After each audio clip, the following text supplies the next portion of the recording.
We want to talk a lot about what it means to be a 21st century man, growing up in a culture that in many ways is very different from the one we grew up in. Talk about how dad stories are just as interesting, just as joyful, and just as sorrowful, and just as interesting as mom stories. This is the Dad Time Podcast.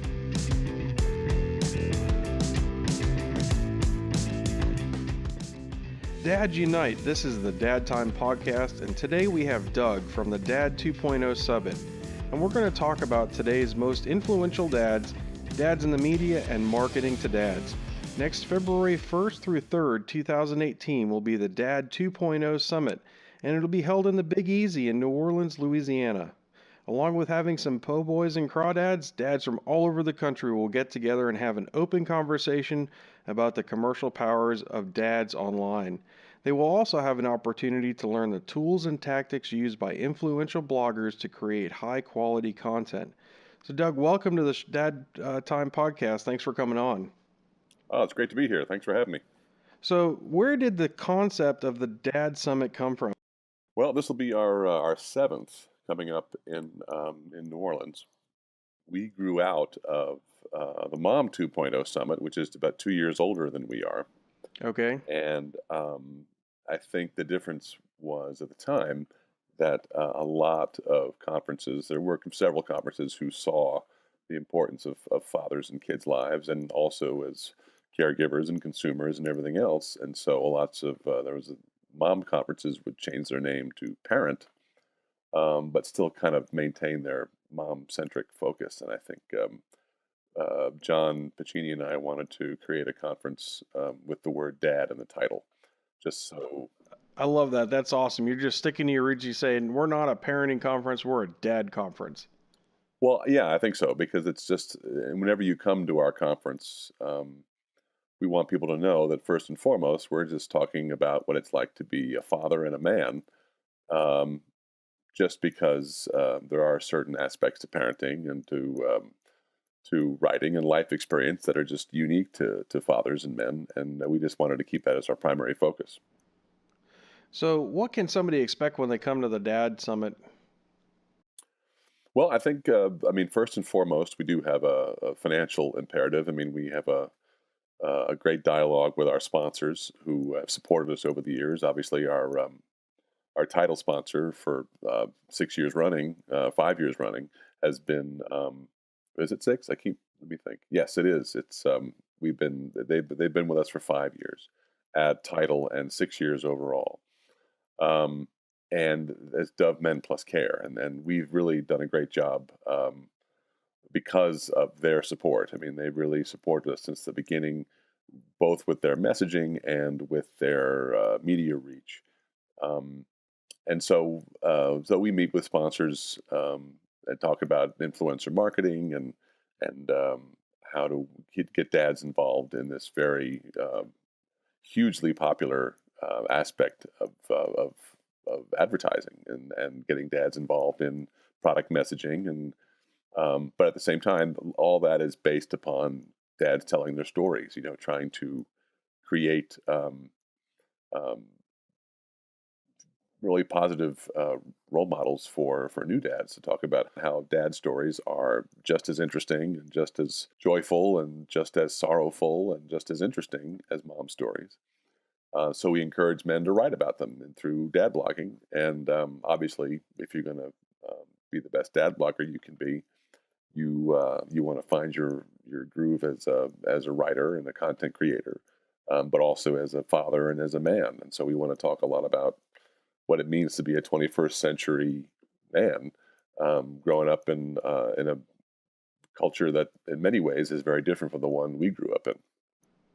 Yeah, I think it's important to talk about that because you're right on the cusp of this. I'll call it a revolution, where the role of the men in society and specifically within the family unit is being looked at much differently. Absolutely, that's been the best part of it. I mean, we began in Austin in March of 2012, and we were in many ways kind of uh, piggybacking on South by Southwest to try and get some speakers to come speak with us as well, because we were there the first part of the first weekend, and we got about 200 people to come to our first conference, and our last one in San Diego, we got 426, I think was the final tally.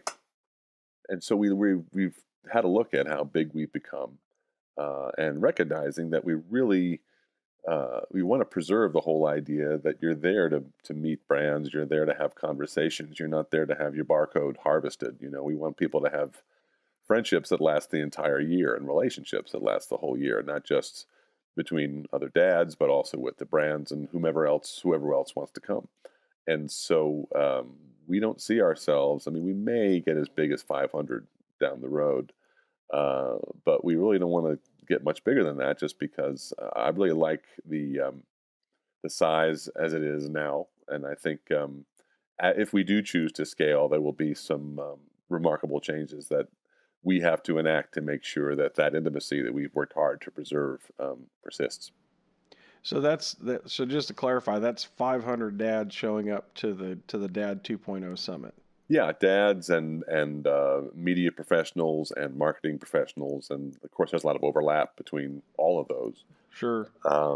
Authors, writers, um, TV personalities, and it's been great too to see that the speakers who come, like Michael Strahan, like Andrew McCarthy, like Brad Meltzer, Peanut Tillman, who was fantastic. He's a commentator with Fox Sports now. He was in the secondary for the Chicago Bears for a long time. And so, yeah, I think, and the best part is people come to speak with us and they stay involved in our community long after they're done speaking, because they're dads too. And they recognize when they get there, they've found their tribe and they want to stay in touch and kind of see what we're all up to. So it's a community that stays pretty closely knit and very supportive of each other as we try new things. And that's the favorite thing I get to hear of all time, is when I get a message from somebody saying, I met so and so at Dad 2.0, and because of that, we're trying this. It's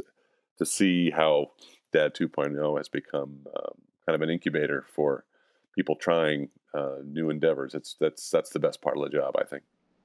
Well, that's fantastic. So it's a more intimate experience. It's not like you're going to a giant convention with 7,000 people and you're never going to see the same person twice. This is more than just a weekend of, coming and looking at vendor booths. This is, really joining a community. So, throughout the year, how do people keep in touch? Do you have a forum, or is it just through Twitter? How do people keep that going? Well, I mean, there's all sorts of things. Obviously, we have individual meetups. We have smaller meetups throughout the year, and we keep together online as well. We have lots of Facebook groups. We have Facebook groups that pertain to each year. We have a community page that is meant for people who've attended the conference, and so you can stay in touch that way as well. And it's really easy. I mean, obviously the internet has made the world a lot smaller, and so the difference being, of course, is that you get to know somebody a lot better, and you can stay in touch with them and listen to their viewpoints back and forth once you've met them. If you can put a face to a name, then interacting with someone online throughout the year just means so much more, because you can get a sense of what someone is thinking and why they're talking about why they're talking. And I think that's a big part of what's important as social media and our culture evolves. I mean, we had a discussion at this past conference about the future of social media and how we've seen it as a tool to unite and inform, and we've also seen it as a tool used to divide and disinform. And so I think when you look at its potential to cause disunity, I think one of the things that saves us as a culture is just face-to-face interaction, because when you interact with somebody, there's just a level of empathy and appreciation for someone's story that you just can't get when you're just interacting over text. So I mean, that's another reason I just love being in this current position, because I do think a lot of what is going to save us as a culture is making sure that we keep talking to each other and recognizing that our different experiences are what led us to where we are. And the only way to try and move forward as a culture is to try and empathize with the other. Yeah, just to kind of summarize, I think what you said, basically, and this is what I've seen a lot too, is that the, sort of the dad movement, or the involvement of dads in the family, and then also presence on social media and in marketing. We're a pretty small group, but we're growing, and we're a very passionate group, and I think that's what I just heard you say. Yeah, I think so. I think that's what builds. I mean, it's interesting because one of the great litmus tests of what's happening with dads in the 7 years since we've been doing this, I think, is that when we first started, one of the big issues that was plaguing fatherhood was the way fathers were portrayed in the media. We saw lots of portrayals of dads as kind of disinterested and inept and whatever else, and we had the opportunity to address that to the point where you don't really see much of that anymore. And if you do, there's enough of a discussion about it and a backlash, for lack of a better word. I mean, it's not. It's usually not all that vituperative, but the fact is, Right. it's brands recognize that that's just not the way to get to relate to your audience anymore. Yeah, I call that the Al Bundy era, right? I mean, dad's just incompetent, he's lazy, he's just going to come home and sit on the couch. And I mean, it's just, when I was growing up, that was just so prevalent in, every sitcom and every commercial. And, I agree with you. I think we're seeing a lot less of that today, but it's still out there, and people still don't believe that it's a thing. Well, there's always more work to do. Yeah, I mean, and that's the thing. I mean, part of my job is I just get to spend all day reading sometimes, and Hmm. I look at stories about fathers that come across my desk. I mean, I must see 3 or 4 dozen a day, uh, and it used to be about 8 out of 10 was just horrible. The stories Yeah. of parents and children, and just horrendous stories about what had happened to them. And I think those stories are disproportionately reported on because they are outlandish, and they're there's a layer to it that it's clickbait. People kind of Right. click on these extraordinary stories when there's a whole bunch of us, ordinary dads who, even if we're not stay-at-home dads, we're still grappling with work and life interaction and integration, and trying to be as engaged as we can, plus keep our careers going, and basically get ushered into the world that women have been enduring for decades. Sure. And but at the same time, it's you see that level of dad is much more prevalent than people might think. And so I like to use our Twitter feed, for example, to try and counteract all the clickbait, and recognize that there's still lots of clickbait about dads doing fantastic things like Right. building things and creating things, and um, becoming just really engaged caregivers. And it's just, it used to be, it seems kind of counterintuitive for dads to argue to be taken more seriously as caregivers, because it's, if you raise the bar, then you're held to a higher standard. But the fact Hmm. is that that's what we want. I mean, it's no longer cool to say, dad was babysitting and nobody Right. died, so he's a genius. Let's Yeah. let's hold ourselves to a higher standard and recognize that dads know what they're doing.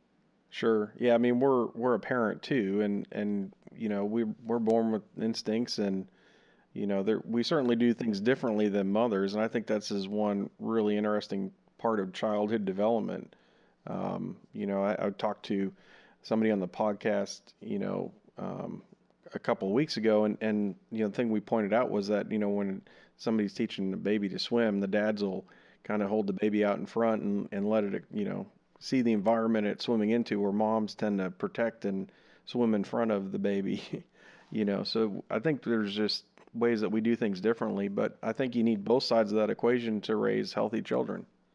Oh yeah, and that's there's a lot of great academic data now that are supporting that, because what you talk about, the whole idea of quote rough play that dads are more likely to engage in. Um, and there's so much more out there about the gift of failure. Jess Leahy's great book about how it's important to kind of crash the helicopter. You can't just you have to let your kids fail and learn how to pick themselves up. And Right. we're seeing a lot more evidence that a father's um, specific touch. I mean, he's not detached, but he's perhaps less attached than the mom. You know, when if you give birth to a child, there's a certain level of extra protection that maybe a mom brings into the equation, and much has been made about attachment parenting and how that needs to be. That's that the evaluation of that over the years has evolved, and so the whole idea of how a dad might bring a different viewpoint, that's actually a great counterpoint to what the mom brings. And again, these are all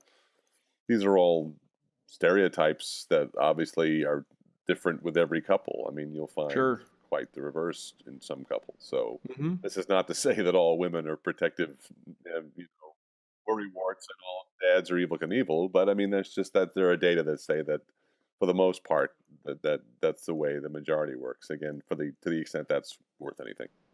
Well, and the information, on the studies that I've read on shared parenting, which some of these studies now are over 20 years old. So this data is not new, and it really acknowledges how, both parents need to be in the equation, and showing a child that there's more than one way to live a life is actually healthy for them and allows them to become their own individual and allows them to make choices, better when they as they're growing up, and when they grow up they can choose how they want to live. So having that blend, I think, is definitely important for our kids. Yeah, the data might not be new, but the appreciation for it is.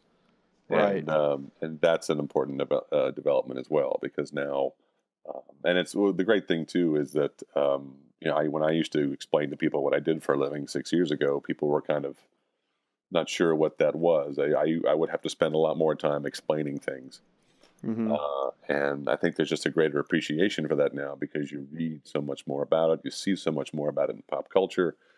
Um, you may recall like 2 or 3 Super Bowls ago, and we meet around, in and around the Super Bowl every year. We are going to be meeting during Super Bowl weekend next year in Oh, New Orleans, fantastic.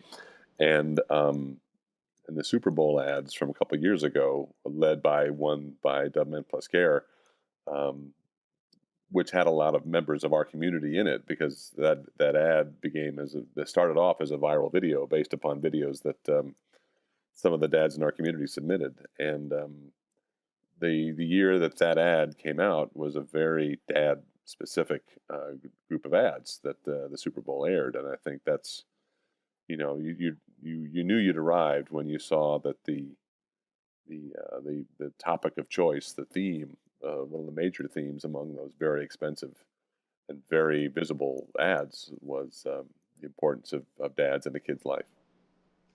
So yeah, I mean, Super Bowl ads. Let's get back to media and the dads. I think this is such an interesting topic. So, how did you guys get hooked up with Dove? And let me just say, I actually use this stuff. They sell it at Sam's Club. Use the body wash, and I mean, for me, I'm almost just super excited to be in in the shampoo aisle and see something that says men on it. Because you've got all these bottles that are pink and have all these frilly writing, and but to have a product that's actually marketed, to men and to dads, I think it's fantastic. So it's a perfect tie-in, for the topic. But how's that relationship been? How did you guys get started? And what's their philosophy? Well, it's been great. I think because I mean, Dove Men Plus Care's brand has a lot in common with us because they also grew out of a feminine brand in Dove, and their product line isn't much older than we are, and they just saw an opportunity to recognize that there are certain things that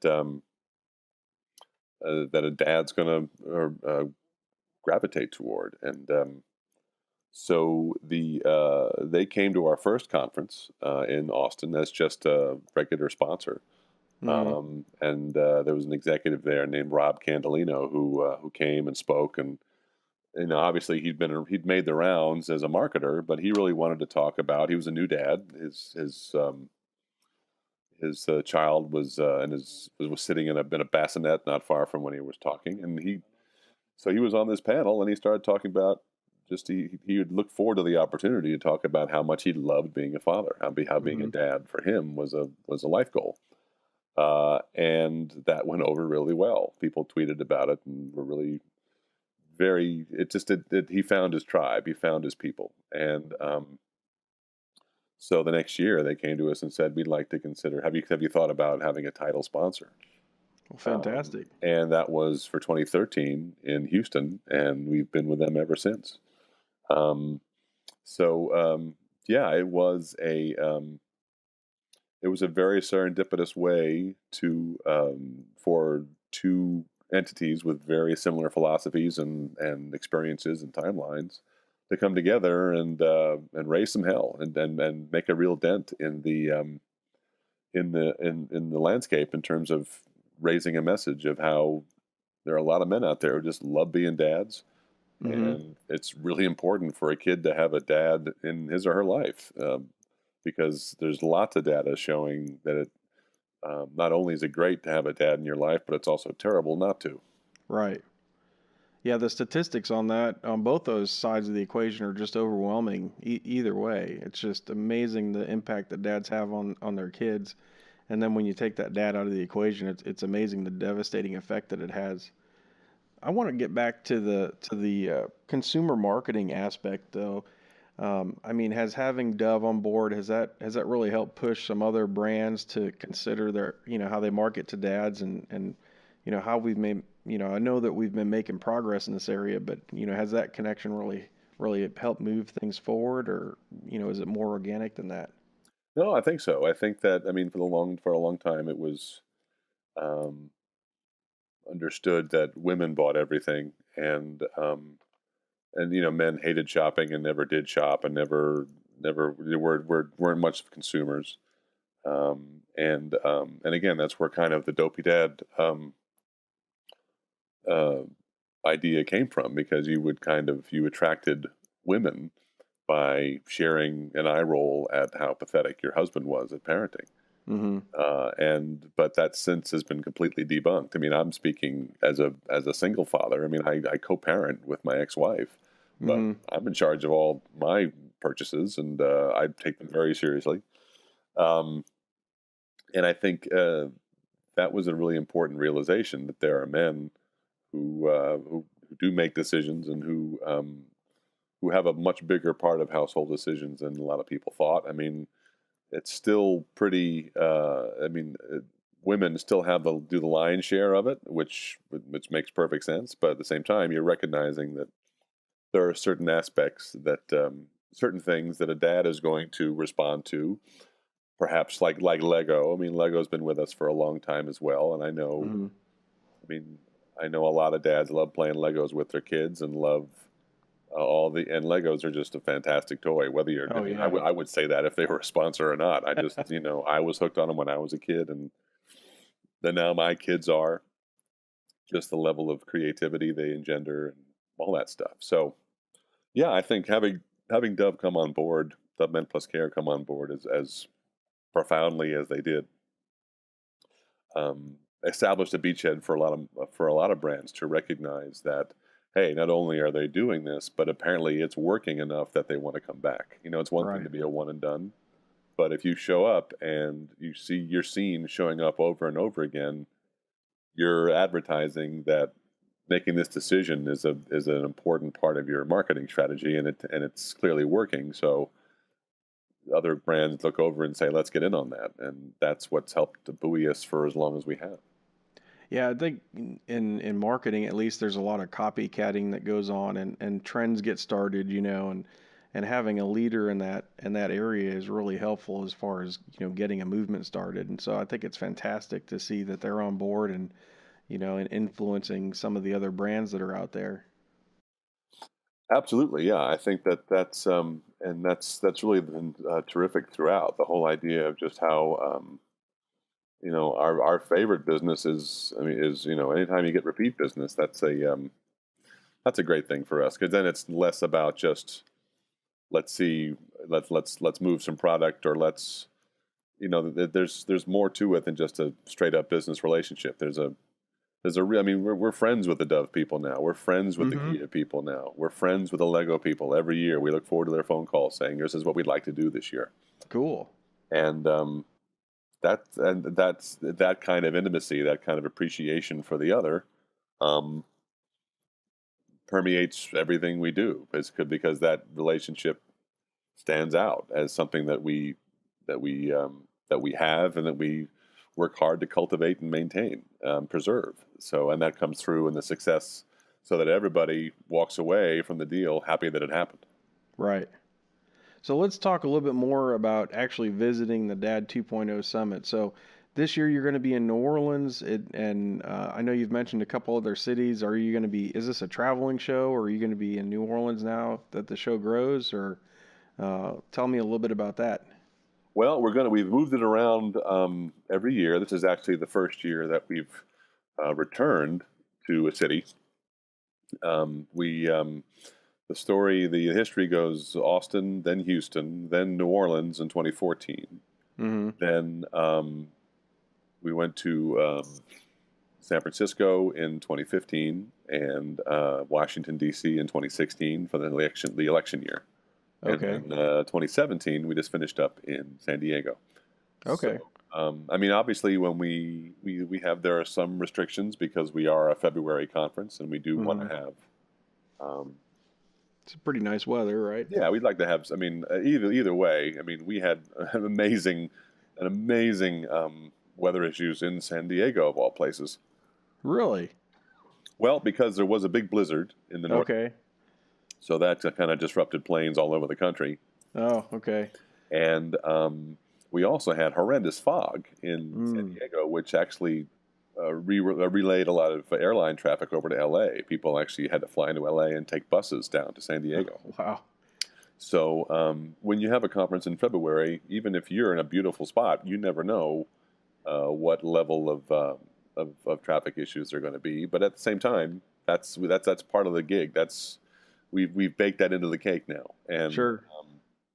so we do move around, but we're really looking forward to being in New Orleans this year. Because it is a chance to go back, to return to a city for the first time.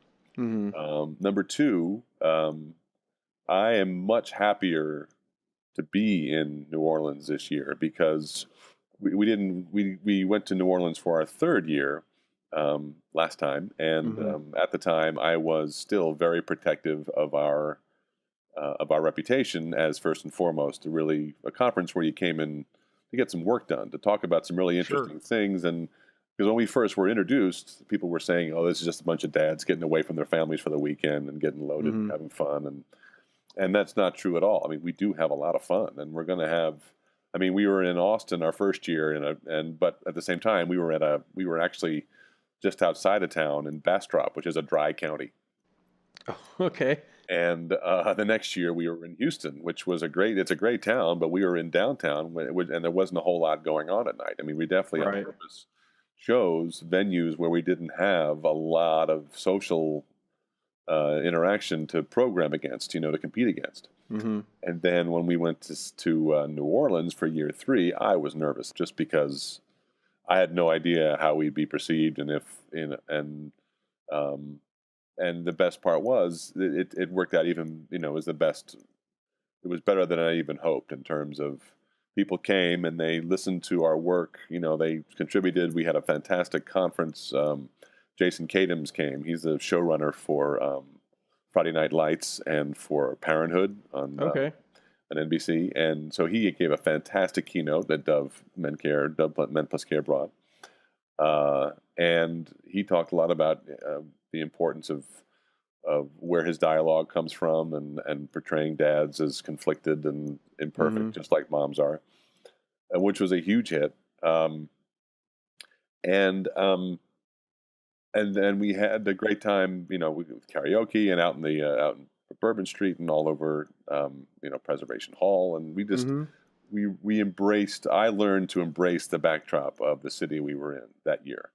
So now we're going back, and I get to relax a bit more and be really happy about how we're going to this fantastic city during Super Bowl weekend, for heaven's sake, and Mm-hmm. Oh, it's gonna be really nuts. embrace the fact that it's going to be a fantastic weekend. And on top of that, we're going to the Ritz-Carlton, Oh wow. which we're still getting, we're getting the room rate. We have a strict rule that our room rate is never more than $199 a night, and so we Mm-hmm. have rooms at the Ritz Frippen Carlton for $199 a Wow. night. And that's actually also the venue where we first announced that Dad 2.0 would be a thing, Okay. because Mom 2.0 was meeting at the Ritz Carlton. And Okay. at the end of that conference, John and I took the stage and said, "Ladies and gentlemen, guess what's happening next March? We will see Cool. you in Austin for the Dad 2.0 Summit." And so we get to go back. It was one thing to go back to the city back in Right. 2014, but now to go back to the actual spot 7 years in, just to greet a conference that has that's about two and a half. It's grown 2.5 times in size, but also its social reach Mm-hmm. is tenfold. I mean, I think we had about 25 million Twitter impressions our first year, and we were around 250 million this year. So to see that Wow. influence just blow up has been phenomenal, especially now that we did our live lounge on Facebook, Mm-hmm. and so we were able to do a lot of on-site live video this year because we sold out. That was another thing too. We sold out 47 days earlier than we ever had Wow. last year. So it's kind of like the NFL, like the NFL will, if all the tickets are sold out, then the broadcast goes on. The whole Mm-hmm. blackout rule in the NFL.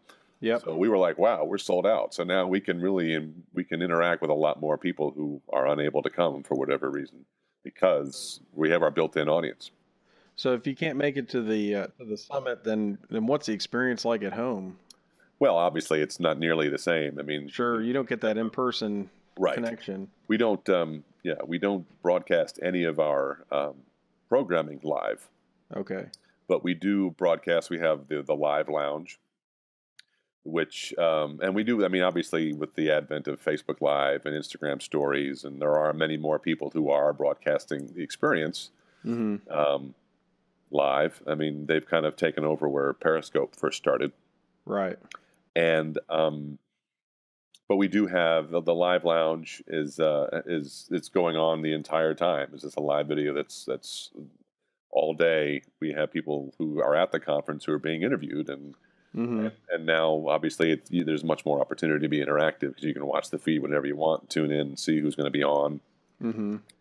and watch the live video of other efforts that we do through, as we say, Facebook Live and Instagram Stories, and obviously nothing replaces the real thing, but at least you get a sense of, if you are unable to come, you get a sense of plugging in a bit and um, gathering some information from it. So, if someone was on the fence about coming to the Dad 2.0 Summit, what do you tell them? Well, I think the first thing I usually emphasize, I think one of the main things at this point that people are concerned about is that, well, gee, we're 7 years in, all these guys are pals. How am I going to fit in? Mm-hmm. And the fact is, we have such great turnover every year. I mean, I'm in charge of programming. I mean, the way this boils down is I'm the director of programming, and I do the messaging and the programming and the substance of the conference. Okay. And my partner John Pacini is he's sales and logistics. Okay. And again, it's not like, I mean, those are our swim lanes. We interact a lot on these sort of things, and we found a great rhythm to kind of work on our own purview and assist the other. Mm-hmm. But I think the important thing is that when you talk about speakers, every year at least 60% of the people who speak with us have not spoken before. Wow. Yeah, that's a kind of a rule that I hold myself to, Mm-hmm. and that also speaks to how it's really important to get new people involved. I mean, this can't just be a stagnant echo chamber. I mean, I want people of all levels of expertise, of all the whole spectrum of viewpoints and experience to contribute to this. I mean, we are a platform. And so, I mean, there are people who have known each other for a long time, but still, there is a particular um, openness to new people. I've never seen. I mean, when people show up for the first year, and one of the best things I like to read is that I was concerned, I was nervous, I didn't know if I'd fit in, and boy, did I fit in, and I can't wait to come back. So, and I think that so there's that, and the other thing is, yes, we are a financial conference, and a lot of people, a lot of brands are there to try and expand their ambassador programs, build Mm-hmm. relationships, and so forth. But that is definitely not a prerogative. Obviously, it's a business conference, and so if you maintain your blog as a business, then of course you're going to find ways to it's a way of investing in the business and hopefully making it pay off because you're making connections and learning best practices Sure. and making a better business out of it. But at the same time, we had an entire panel this year about production values of videos, Mm-hmm. which has nothing to do with whether you sell them or not. If you just Right. want to make video, or you want to be a better writer, if you want to talk about depression, if you want to talk about, I mean, we had a panel just about what it means to be a gay father in this day Mm-hmm. and age, and how we see a lot more gay dads in mainstream advertising, which is a huge step. Sure. It's really great to see, they're not gay dads; they're just dads who happen to Right. have male partners. And I think that's what transcends that is the whole idea that these are just any kind of love is all right. If you're going to have any time you can give a child two parents. Mm-hmm. I mean, and that's obviously that's my opinion, and I think if there are people who don't share it, they're welcome too. I mean, we find, and there were a couple of guys who, I mean, they weren't mean about it. They were just saying they just came and we're talking about um, how they were raised and Mm-hmm. how it was foreign to them and so forth. And the thing is, when they said that, they weren't shouted down. Right. And because I'm particular about that. I'm saying there'll be, unless someone is a particular troll, if someone is just being mean for the sake of being mean, that's one thing. But that's you Mm-hmm. don't get that. People don't show up at a conference, don't invest in a conference like ours Right.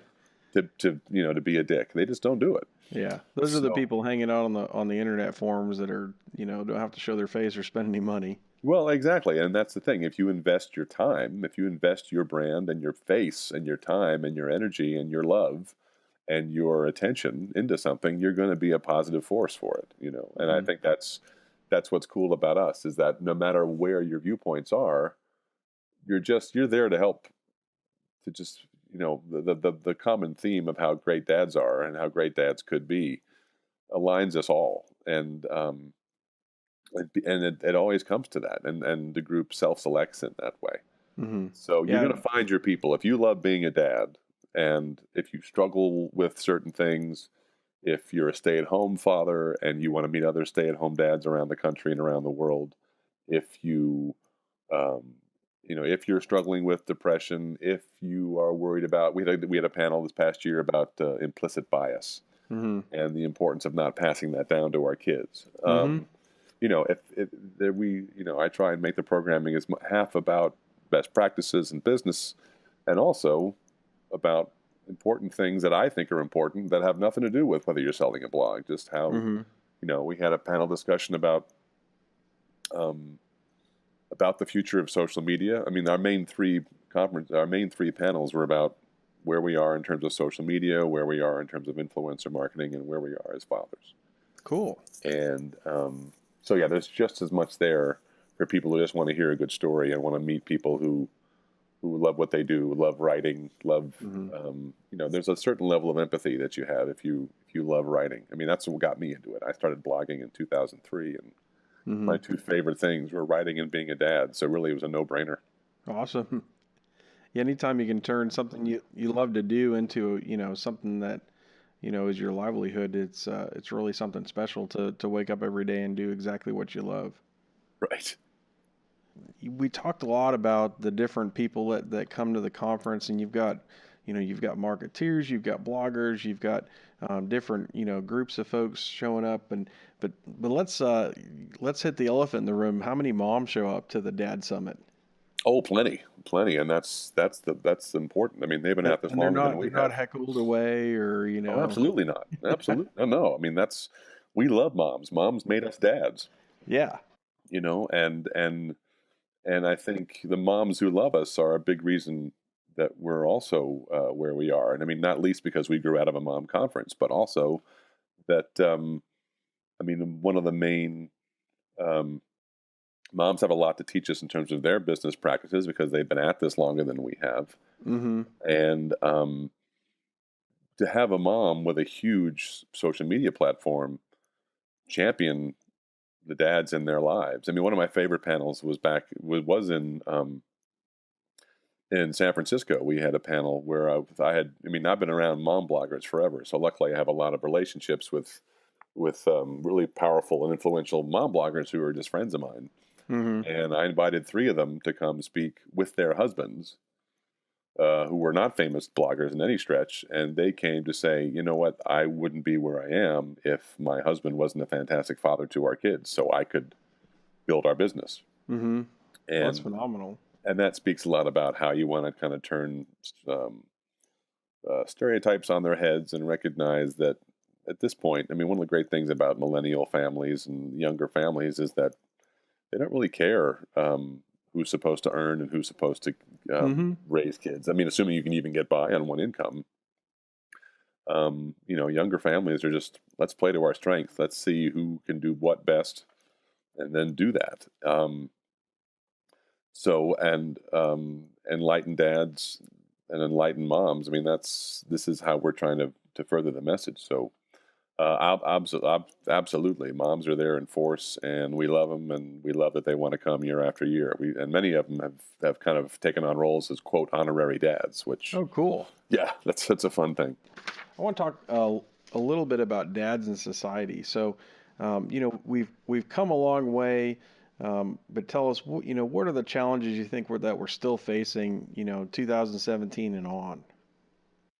Well, there's lots of issues with um, I think when it comes to something as unfortunate as a custody battle, I think that there are still a lot of people who think that first and foremost, a kid should be with the mom, um, and um, and we've seen that change a lot. I mean, I think there used to be, and that wasn't the case with me. I'm really lucky in the way that my ex-wife and I get along really well, and it was never an issue Mm-hmm. with our kids. I mean, we just didn't want to be married anymore, but we still wanted to have we wanted our kids to have a mom and a dad in their lives, and so we've been great. So I'm never at a loss to say how lucky I feel.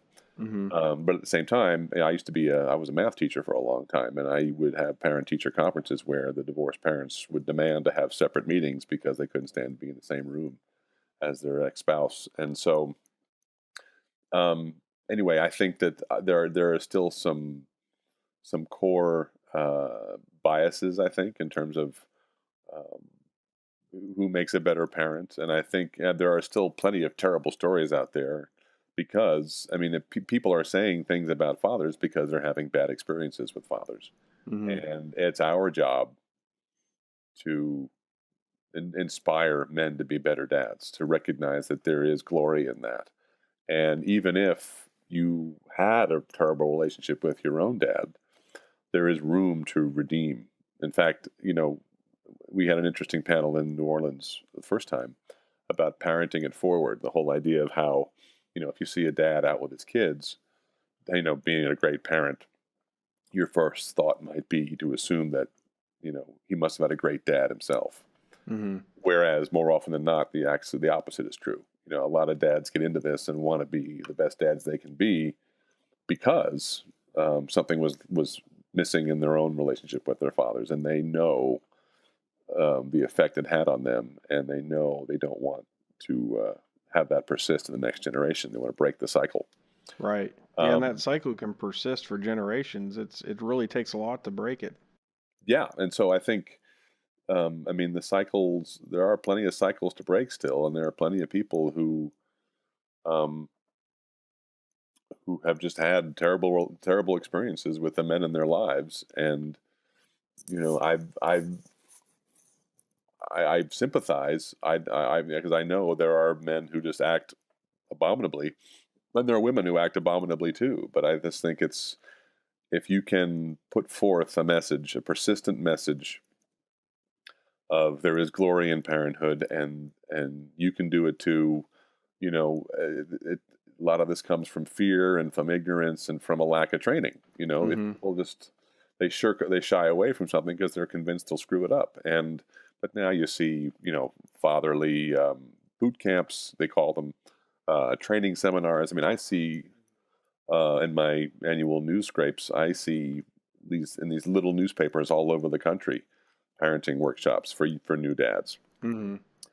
There's a concerted effort to keep dads involved. And when you see that, you recognize that all over the country, people are taking fatherhood much more seriously than they ever did, and Mm-hmm. that's what enthuses me, and that's what encourages me when I'm faced with a really terrible story about what some father has done Right. involving a crime spree or whatever else that you see. Mm-hmm. Um, but because for everyone I'll see, I'll post 10 about a Right. guy who built his son's crib into a Death Star or something, and did something Mm-hmm. that's completely cool. And that's something that you don't see a lot of moms doing that. No. We're making strides in society with dads, and I don't think that our legal system is really keeping up with that. Is that what you're seeing too? Well, but I think it's. I mean, some industries are less able to move on a dime, but they're catching up. I mean, I am seeing the needle move. I mean, there was a time when, in a custody battle, for example, you started the default setting was next to mom, and it was the dad's job to pull it over to even. Mm-hmm. And now we're seeing a lot more of how let's start in the middle and then see what's best for every couple. I mean, not every couple should have 50-50 custody, but the default setting should be let's start in the middle and see where we go. Let's not put the burden of, hey, I want 50-50 with my children. Let's not make dads work super hard just to get even. Right. Is there anything else we haven't covered that you wanted to cover? Well, I think I don't know. I think as far as what the conference does, what it seeks to do, um, I think what it's grown into and where I hope it will grow from here. I mean, the lifeblood of it is just. I mean, we talk about what the conference has achieved and so forth, but none of it happens without the people who come, without the people who support it. And I'm very active all the time. Whenever I have great news to share, the first thing I'll say is, "This happened because of you. This happened because we put this together, but you guys are sustaining it." And that's a really important thing. If you find your tribe and you find people who care as much about this as you do, you want to hang on to them with both hands and recognize that it's a really precious, special thing to be a parent. It's a life goal of mine that I'm, very grateful to my ex-wife for. And so when you see people aligning in that way, and every welcome party now is such a great, it's like a high school reunion. It's fantastic. People, they stay in contact year round, but they don't always see each other. And so you can throw your arms around somebody who you may not have seen them for a year, but you know what's gone on in their lives throughout the whole year, and that makes the reunion that much more special. Fantastic. So tell us, how do we get tickets for the Dad 2.0 Summit? The tickets are on dad2summit.com. If you go to dad2summit.com, there is a big red button that says register now, and so that's where you get your tickets. And we're already about 70% sold out for next year. Wow. So get them quick, in other words. Yeah, we had that. Well, obviously, we're going to have. This is a very special year because we're actually going to be there during the first weekend of the Mardi Gras celebrations. Oh, Mardi cool. Gras, yeah, Mardi Gras is very early next year. It's February 13th. But yeah, this year, since it's going to be so early, we're actually going to be there. There will be some parades happening the weekend we're there. Again, speaking of being comfortable with, programming amidst a party. Uh-huh. And so because of that, I think lots of people are attracted to the idea of being able to stay at the Ritz-Carlton as cheaply as you can. I mean, Sure. you get a couple of roommates in there and you've got the cheapest, during Mardi Gras, you're not going to find anything close to that No. inexpensive, not much less, the quality of the Ritz-Carlton. And I'd imagine a lot of people are going to come down and stay maybe the week instead of just the weekend. We have, yeah, there will be opportunities to take that rate for several days on either side of the conference as well. So because of that, we have to actually be very protective of our booking rate. We can't, we're not going to, when it's available, we're not going to share it with the public like we normally do, Right. because we need to make sure the only people who use it are people with the conference. And so when you click on the link on dad2summit.com, you'll find an Eventbrite page.